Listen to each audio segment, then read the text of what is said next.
Petrol ಮತ್ತು diesel ಬೆಲೆ ಏರಿಕೆ ಮಾಡಿರುವುದನ್ನು ಖಂಡಿಸಿ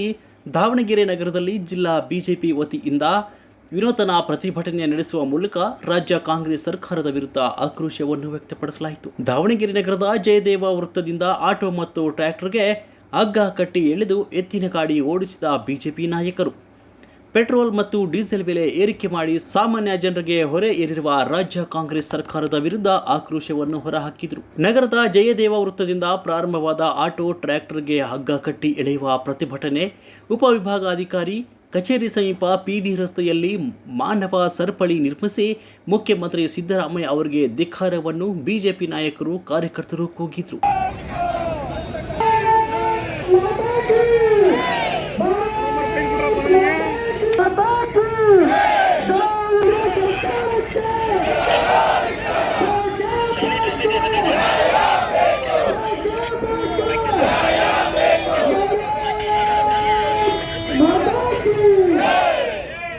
ಈ ಸಂದರ್ಭದಲ್ಲಿ ಹರಿಹರ ಶಾಸಕ ಬಿಪಿ ಹರೀಶ್, ಮಾಜಿ ಸಚಿವ ಎಂಪಿ ರೇಣುಕಾಚಾರ್ಯ, ಮಾಜಿ ಶಾಸಕರಾದ ಬಸವರಾಜ ನಾಯಕ್, ಎಸ್ವಿ ರಾಮಚಂದ್ರ, ಮಾಡಾಳು ಮಲ್ಲಿಕಾರ್ಜುನ್, ಬಿಜೆಪಿ ರೈತ ಮೋರ್ಚಾ ಉಪಾಧ್ಯಕ್ಷ ಲೋಕಿಕೆರೆ ನಾಗರಾಜ್, ಜಿಲ್ಲಾಧ್ಯಕ್ಷ ರಾಜಶೇಖರ್, ಬಿಜೆಪಿ ಮಾಜಿ ಜಿಲ್ಲಾಧ್ಯಕ್ಷ ಯಶವಂತರಾವ್ ಜಾಧವ್, ಲೋಕಿಕೆರೆ ನಾಗರಾಜ್, ಪಾಲಿಕೆ ಸದಸ್ಯ ಅಜಯ್ ಕುಮಾರ್, ಮಾಜಿ ಮೇಯರ್ ಎಸ್ಟಿ ವೀರೇಶ್, ಬಿಜೆಪಿ ಮಾಜಿ ಅಧ್ಯಕ್ಷ Veeresh Hanegavadi, BT Siddappa, PM Satish, GS Shyam, Yuva Morcha ಜಿಲ್ಲಾಧ್ಯಕ್ಷ ಆರ್ಎಲ್ ಶಿವಪ್ರಕಾಶ್, ಶ್ರೀನಿವಾಸ್ ದಾಸಕರಿಯಪ್ಪ, ಪಾಲಿಕೆ ವಿರೋಧ ಪಕ್ಷದ ನಾಯಕ್ ಪ್ರಸನ್ನಕುಮಾರ್, ದಾವಣಗೆರೆ ಹರಿಹರ ಅರ್ಬನ್ ಬ್ಯಾಂಕ್ ಅಧ್ಯಕ್ಷ ಮುರುಗೇಶ್, ಪಾಲಿಕೆ ಉಪಮೇಯರ್ ಯಶೋಧ ಯುಗ್ಗಪ್ಪ, ಸಂಕೋಳ್ ಚಂದ್ರಶೇಖರ್ ಉಪಸ್ಥಿತರಿದ್ದರು.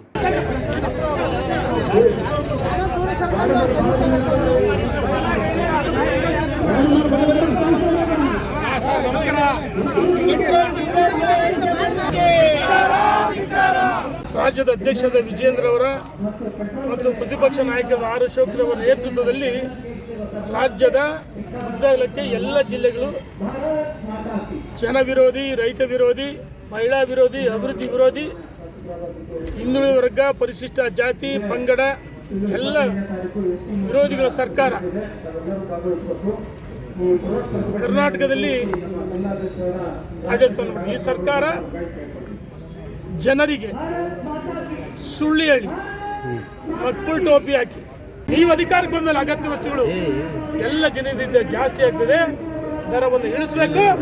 ಇಲ್ಲದ ಇದ್ರೆ ಮುಖ್ಯಮಂತ್ರಿ ಸ್ಥಾನ ಬಿಟ್ಟು ಖಾಲಿ ಮಾಡಬೇಕು, ಖಾಲಿ ಮಾಡಿದ್ರೆ ದೊಡ್ಡ ಹೋರಾಟವನ್ನು ಮಾಡ್ತೀವಿ ಅಂತ ಹೇಳಿ